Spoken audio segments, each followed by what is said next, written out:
मित्रानेच केला मित्राचा घात. नवरा बाहेर गेला की बायकोची घरात विवस्त्र मौजमजा. नवरा अचानक आला घरी. आजकाल जमाना खूपच बदलत चाललेला आहे.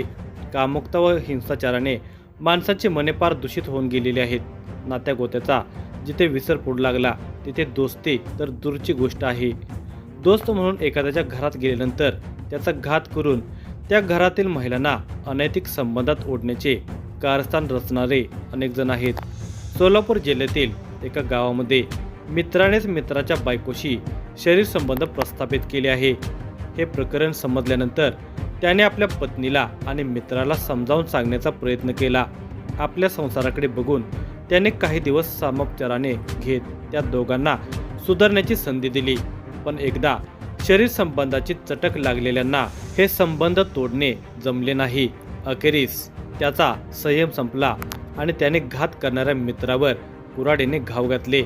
विश्वासघाताच्या भीषण अंताचा हा पुढील वृत्तांत आहे. पण तोपर्यंत तुम्ही जर ह्या चॅनलवर नवीन असाल तर प्लीज आमच्या चॅनलला सबस्क्राईब करा आणि अशाच नवीन नवीन व्हिडिओच्या नोटिफिकेशन येण्यासाठी बेल आयकॉन क्लिक करायला विसरू नका आणि मराठी माणसाला पुढे न्या. सोलापूर जिल्ह्यातील इंचगाव या गावातील बंदेनवाच दर्ग्याजवळ चिंचेचे झाड आहे. त्या दिवशी म्हणजे शुक्रवार दिनांक 20 सप्टेंबर 2024 रोजी दुपारी साधारणपणे 2 वाजता शेतातील सर्व कामे आणि जेवणखाण आटोपून काही शेतकरी निवांतपणे या झाडाखाली चर्चा करत बसले होते. त्यांच्या चर्चेमध्ये यंदा पाऊस पाणी बऱ्यापैकी झाले याविषयीचे बोलणे चालू होते. हे बोलणे चालू असतानाच दत्तात्रय वामन कराड हा 51 वर्षाचा शेतकरी त्या ठिकाणी आला आणि तोही त्यांच्या चर्चेत सहभागी झाला. वेळ दुपारची असली तरी रस्त्यावर वर्दळ होती. एवढ्यात साऱ्यांचे लक्ष समोरून येणाऱ्या एका इसमाकडे गेले. त्याच्या हातात कुऱ्हाड होती. तो झपाझप पावले टाकत त्यांच्याकडेच येत होता. तो जसा जवळ येऊ लागला तसे झाडाखाली बसलेल्या लोकांनी त्याला ओळखले. तो गावातीलच विजय दत्तात्रय घुले हा होता. भर दुपारी बहुतेक जळण आणण्यासाठीच तो कुऱ्हाड घेऊन चालला असावा असेच या लोकांना वाटले होते. आता तो या लोकांजवळ आला तेव्हा एकाने त्याला विचारलेच, काय रे, कुऱ्हाड घेऊन काय करायला चाललास? त्याचे वाक्य पूर्ण होण्याआधीच विजय घुले याने त्या ठिकाणी बसलेल्या दत्तात्रय कराडे याच्यावर सपासप वार करायला सुरुवात केली. या कृत्याने त्या ठिकाणी बसलेले शेतकरी भांबावले. अरे हा काय करतोय र असे म्हणत ते त्या ठिकाणी उठले आणि बाजूला झाले.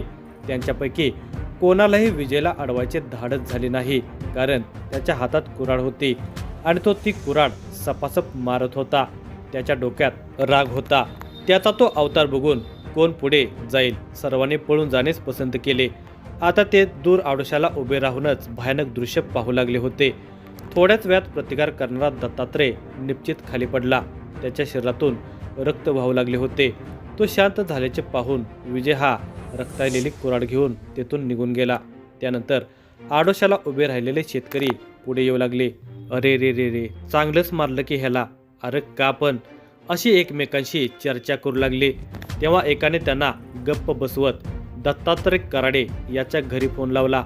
दत्तात्रयच्या घरच्या एका सदस्याने फोन रिसीव्ह केला. तेव्हा क्षणभर त्या शेतकऱ्याला काय बोलताच येईना. आवंडा गिळत तो म्हणाला, अरे तुम्ही सगळी इकडं बंदेनवास दर्ग्याजवळ या. दत्तात्रयला विजय घुल्यानं कुऱ्हाडीनं कापून टाकलंय. ही बातमी ऐकताच कराडे यांच्या घरात रडारड चालू झाली. शेजारी पाजारी गोळा झाले आणि त्यांनी कराडे कुटुंबियांना धीर देत बंदेनवास दर्ग्याजवळ आणले. नातेवाईक घटनास्थळी आले. त्यांनी रक्ताच्या थारोळ्यात पडलेल्या दत्तात्रयला पाहिले. अजून तो जिवंत असेल, दवाखान्यात न्यायला हवे असे म्हणत कुणीतरी वाहन बोलावले आणि त्यामध्ये जखमी दत्तात्रय घालून ते वाहन कामती प्राथमिक आरोग्य केंद्रात उपचारासाठी आणले. दवाखान्यात दत्तात्रय कराडे याला दाखल केले, पण उपचारापूर्वीच तो मयत झाल्याचे तेथील डॉक्टरांनी घोषित केले. दरम्यान इंच गावच्या पोलीस पाटलांनी ही बातमी समजताच कामती पोलीस ठाण्याला माहिती दिली. घटनेची माहिती मिळताच सहाय्यक पोलीस निरीक्षक ज्ञानेश्वर उदार, हेड कॉन्स्टेबल भारत चौधरी, संतनाथ माने, सचिन जाधववर घटनास्थळी दाखल झाले. तेथे रक्ताचा सडा पडला होता, पण जखमीला दवाखान्यात नेले होते. पोलिसांनी सर्वप्रथम तेथे जमलेल्या लोकांकडे घटनेची माहिती विचारली घटनास्थळाचा पंचनामा करून पोलीस मृतदेहाच्या पंचनाम्यासाठी रुग्णालयात पोहोचले. पोलिसांनी मृतदेहाची पाहणी केली तेव्हा अंगावर खोलवर जखमा आढळून आल्या. पोलिसांनी सदर मृतदेह विच्छेदनासाठी पाठवून दिला. इकडे कामती पोलीस ठाण्यात नागनाथ वामन कराडे राहणार इंचगाव तालुका मोहोळ जिल्हा सोलापूर यांनी घटनेची फिर्याद दाखल केली. गावातील बंदेनवाज दर्ग्याजवळ असलेल्या चिंचेच्या झाडाखाली इतर शेतकऱ्यांसोबत चर्चा करत बसलेला असताना दत्तात्रय वामन कराडे याच्यावर गावातीलच विजय दत्तात्रय घुले वय वर्ष 48 यांनी कुऱ्हाडीचे सपासप वार केल्याचे या फिर्यादीत नमूद करण्यात आल्याने विजय घुले याच्यावर गुन्हा दाखल करण्यात आला. विजय घुले याने दत्तात्रयचा खून केल्याचे समजल्यानंतर पोलिसांनी त्याला ताब्यात घेण्याचे ठरवले. खून केल्यानंतर घटनास्थळावरून विजय घुले हा पळून गेल्याचे शेतकऱ्यांनी सांगितले होते. म्हणून पोलिसांनी सर्वप्रथम त्याच्या घरी जाऊन चौकशी केली, पण तो घरातही नव्हता. पोलिसांनी आजूबाजूला चौकशी केली तेव्हा तो एका शेताच्या बाजूने गेल्याचे समजले. बहुतेक तो पिकात लपून बसला होता अशी माहिती मिळाल्याने पोलिसांनी चारही बाजूने त्याचा शोध घेण्याचा प्रयत्न केला. त्याला पळून जाता येऊ नये याची खबरदारी घेण्यात आली. थोड्याच वेळात विजय घुले पोलिसांच्या हाती लागला. विजय घुले याला ताब्यात घेतल्यानंतर पोलिसांनी त्याला न्यायालयात उभे केले. जेव्हा न्यायाधीशाने त्याला 5 दिवसांची पोलीस कोठडी सुनावली.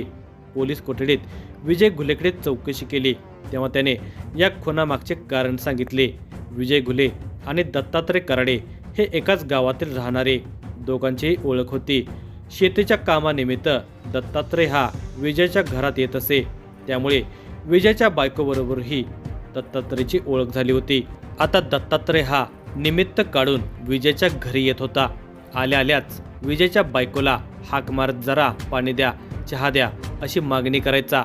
सुरुवातीला विजयला याबद्दल काहीच वाटले नाही, कारण तो विजय घरात असताना त्याच्या घरी येत असे. एके दिवशी मात्र कामानिमित्त विजय बाहेर गेला होता. थोड्या वेळाने तो घरी आला तेव्हा घरामध्ये निवांतपणे दत्तात्रय बसलेला दिसून आला. ही बाब विजयला खटकली आणि मनात विचार आलेला विचार त्याने क्षणातच झटकून टाकला, कारण त्याला आपल्या बायकोवर विश्वास होता. आता मात्र विजय घरी नसताना दत्तात्रय घरी येत असल्याचे विजयला जाणवू लागले होते. एके दिवशी त्याने दत्तात्रयला म्हटलेच, अरे मी जेव्हा घरी असतो तेव्हा तू येतोस हे ठीक आहे, पण मी नसतानाही तू का येतोस? पुन्हा तू आमच्या घरी येऊ नकोस. पण दत्तात्रयमध्ये काही बदल झाला नाही. इकडे विजयला आपल्या पत्नीचेही वागणे बदललेले दिसून आले. आता ती जास्त सजून सावरून घरात बसलेली दिसून यायची.